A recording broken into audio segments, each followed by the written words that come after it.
Hi folks, today we're going to look at the multimodal. It may not be as widely known as NLP, CV, and Graph, but it's also a member of the Huawei Cloud Pangu Big Model family. It is a key to support applications in more complex scenarios. For example, if you're typing a text describing a woman walking on the road with a red umbrella, the model gives you a beautiful picture. Upload a photo of the plane taking off and try to match it with the right sound, the audio of the engine whizzing sound plays out. We can see it is already put into a lot of use. In fact, it's not easy to finish those tasks I just mentioned above. The multimodal large model needs to integrate the images, text, and speech to perform a more complex multi-dimension analysis. Today, we invite Dr. Wei Longhui to give us an in-depth interpretation of the multimodal. Welcome. Nice to meet you. Nice to meet you. So we just want to start with a general overview of the progress of multimodal in the AI industry. Okay. Multimodal pre-train is a new but hot topic in AI computing.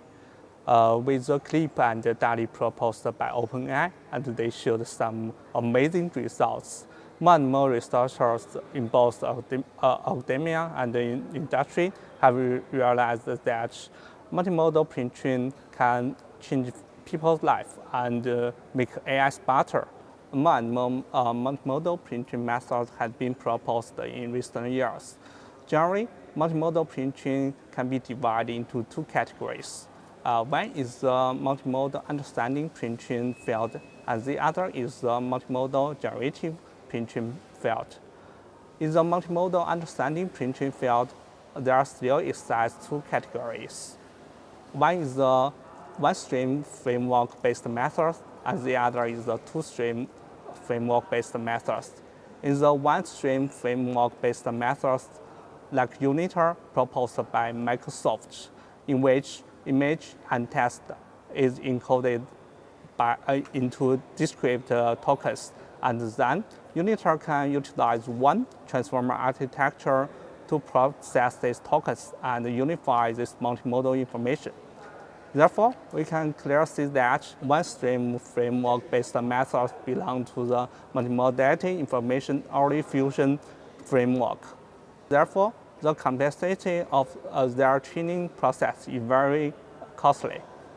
Differently, in two-stream framework-based methods like CLIP proposed by OpenAI, in which different modality information are extracted by different models. For example, the visual information can be extracted by the visual encoder from the images, and the text information can be encoded by the text encoder from the language. And then, CLIP utilizes contrast learning loss to unify different multimodality information into the same feature space.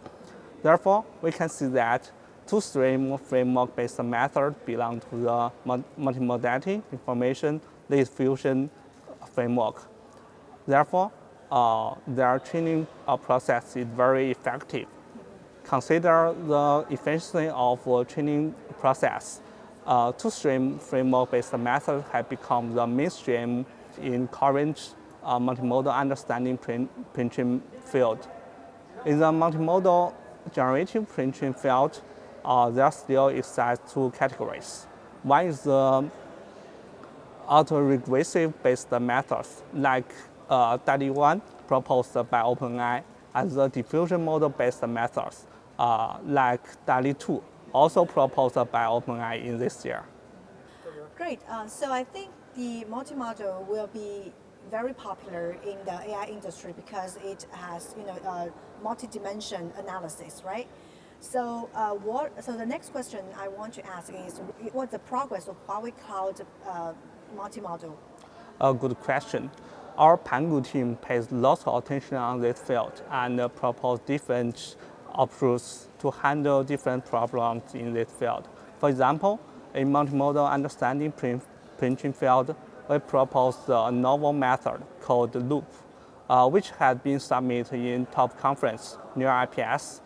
For our loop is the fine-grained semantic alignment vision language pre-train method, and it extracts the fine-grained semantics from the novel perspective of the game theoretic interactions.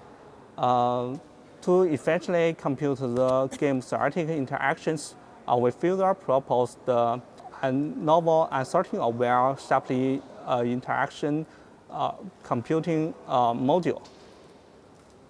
Intensive experiments on various cross-modal retrieval tasks have clearly shown the effectiveness of our loop.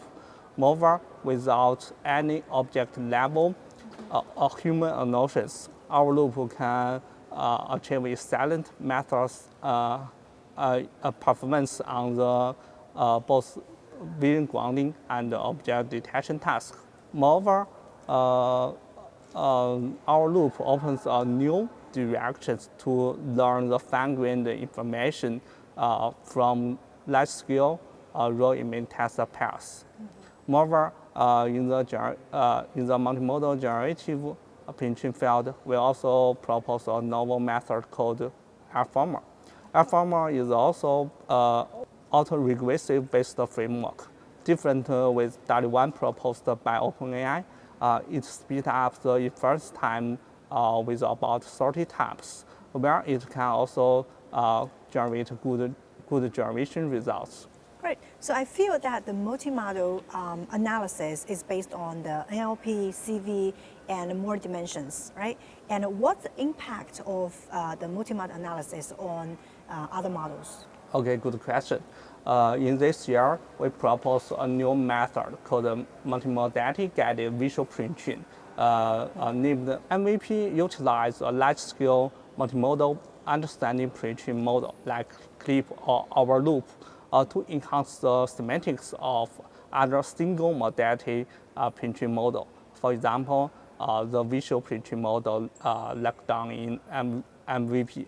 And extensive experiments on various visual downstream tasks. For example, the image classification and object detection, semantic segmentation have clearly shown the effectiveness of our MVP. Also, our MVP is accepted by the top computer vision conference, ECCV 2022. Right. So what do you think about the future trends of the multimodal big model? Yes, multimodal printing is one of the features of AI because it actually acts like human with different organs to handle different signals. For example, eyes to see or ears to listen. We pay a lot of attention on this field and try to push forward the development of multimodal printing. Currently, we focus on build the next generation of multimodal applications to create better AI applications to make human life better. And we also design some multimodal applications like utilize multimodal generative printing model to automatically generate some clauses. Also, we utilize the image captioning model to automatically generate text descriptions of images to help the blind to better understand the content of images because they cannot see these images from their eye. That's all. Great. Thank you, Doctor. I hope this model can be used in more industries and enable more industries such as medical, manufacturing, entertainment, and education, and etc. Thanks, Tianle. Yeah, thank you. Yeah.